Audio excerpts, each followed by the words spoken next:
This planet that's been relegated out of the center and into the sidelines, the thing that goes around rather than is gone around, except for by its knobble of moon.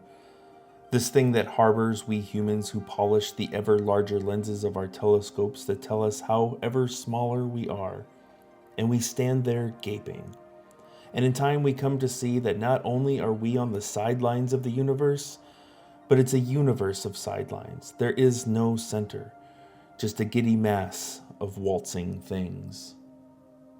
In Samantha Harvey's December 2023 release, Orbital, 6 international astronauts orbit 250 miles above the Earth at 17,000 miles per hour for endless months at a time.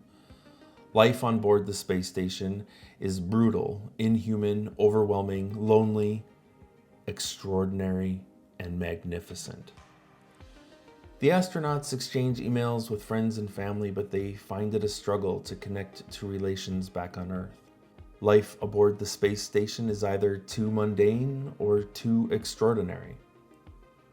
Brief forays bring the reader back down to Earth, but just as quickly we're whisked back to orbit, as if the terrestrial lives of humanity exist now only in the imaginations of the astronauts.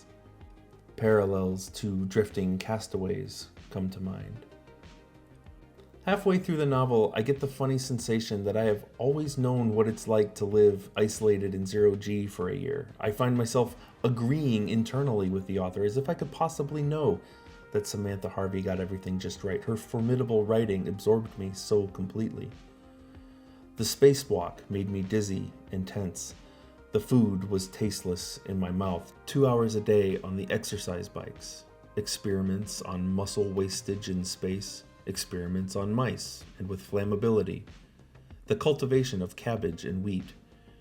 The astronauts' routines are at once reassuring and exhausting. Pristine and invincible at first glance. But we know that Mother Earth is not invulnerable to human ambition, to our tiresome politics. It has been reshaped by us in myriad ways. The planet is shaped by the sheer amazing force of human want, which has changed everything. The forests, the reservoirs, the glaciers, the rivers, the seas, the mountains, the coastline, the skies, the planet, contoured and landscaped by want. The third-person omniscient narrator in Orbital often tells us what the astronauts are collectively thinking, as if their experiences are not wholly unique to them as individuals, but a shared human reaction to the loneliness of space. Orbiting Earth from a remove somehow greater than just the altitude. What's a day? What is time? What is the present moment? It's all arbitrary at 23 times the speed of sound, 250 miles up. Hey, welcome back to Gronsky Books. Orbital is really a different kind of book. Technically, it's science fiction. Like I said, it's about 6 astronauts orbiting the Earth 16 times in a single 24-hour period. The narrative mostly focuses on the individual thoughts and immediate observations of the individual characters, but also on the collective crew. And because that's the focus, there is almost zero traditional storytelling in this 208-page experimental novel. For instance, there are very few scenes of dialogue. The very first conversation doesn't happen until page 22, and it's over really quickly. Now, like I said, physically, the astronauts orbit the Earth 16 times in the course of this book. And here's a graphic that Samantha Harvey uses at the beginning of the novel to illustrate their course. But in all practicality, they've gone nowhere. Life in space is all out of context.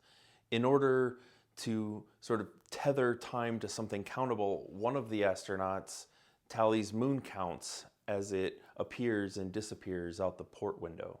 Days and nights whip by on Earth way too quickly to be meaningful on the space station. Sunrises and sunsets every 90 minutes.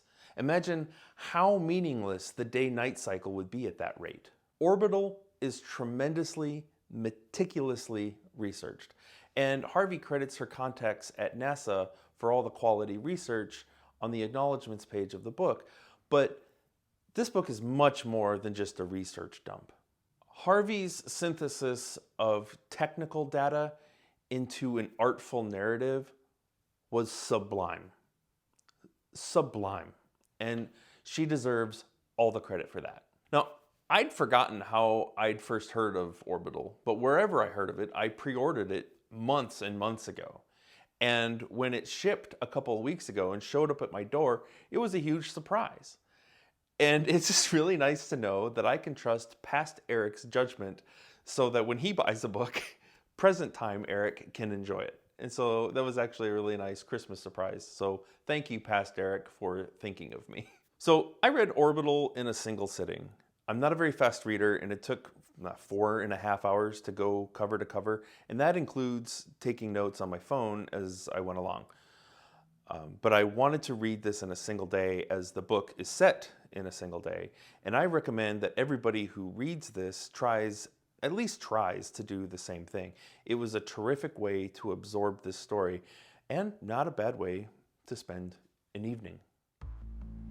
On the 15th and penultimate orbit of the novel, when the crew is all asleep, their eyes closed to the spinning world outside, Samantha Harvey paints the most beautiful portrait of Earth that stretches on for pages. And as observed by one of the crew earlier, a thing is not beautiful because it is good, but because it is alive. That certainly is one way of looking at the Earth. Alive. Samantha Harvey weaves in the reflective theme of how elements of our lives take on different meanings based on our countless vantage points.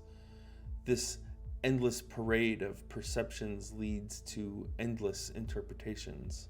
There are 8,078,000,000 humans living on Earth, and 10 humans living in space right at this moment. That's a lot of perspectives. How much of existence do we see? What is being perceived when we see it, and by whom, and to what end? Who's to say what is right, what is good, what's beautiful, what's art?